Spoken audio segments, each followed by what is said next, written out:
Hey everyone, so today I'm showing you how to switch your TikTok account to a business profile on Android. If you're a creator or business owner who wants access to analytics and business tools, this is the way to do it. Let's get started.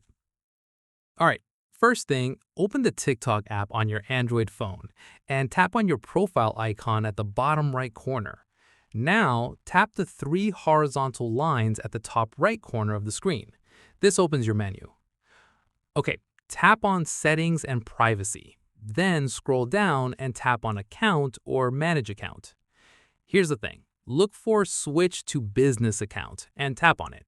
TikTok will explain the benefits of having a business account, like analytics and promotional tools.